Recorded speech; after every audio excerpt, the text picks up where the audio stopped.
মুখ্যমন্ত্রী মমতা বন্দ্যোপাধ্যায়ের প্রশাসনিক সভায় যোগ দিতে আসা বাস ও মুরগি বোঝাই ম্যাটাডোরে মুখোমুখি সংঘর্ষ। আহত প্রায় 12 জন। আহতদেরকে বিশ্বনাথপুর হাসপাতালে চিকিৎসাধীন। আটক ম্যাটাডোরের চালক ও খালাসি। হাবড়ায় মুখ্যমন্ত্রী মমতা বন্দ্যোপাধ্যায়ের প্রশাসনিক সভায় যোগ দিতে একাধিক বাস দেগঙ্গা থেকে হাবড়ার উদ্দেশ্যে রওনা দেয়।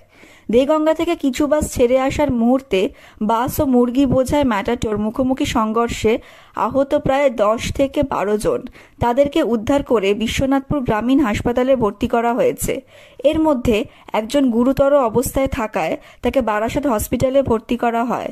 বাসে থাকা যাত্রীদের বক্তব্য, মদ্যপ অবস্থায় ম্যাটাডোর চালক ছিলেন।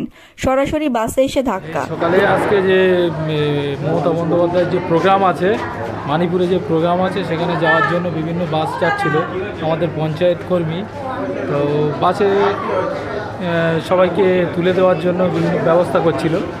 হঠাৎ করে একটা পোল্ট্রির গাড়ি এসে তার লুকিং গ্লাসটা মাথায় লেগে যায়, যার ফলে একটু চোট পায়। প্রাথমিক চিকিৎসা বিশ্বনাথপুর হসপিটালে দেখানো হয়েছে। এখন এখানে বাসে তুলে দিচ্ছিলাম লোকজন, আমিও সরকারি পঞ্চায়েতের স্টাফে, আর পিছন দিয়ে গাড়ি এসে এখানে বাসে সব ওই জল টল সব যারা এসে তুলে দিচ্ছিলাম, আর পিছন দিয়ে এসে মেরেছে। আমি নিচে দাঁড়িয়ে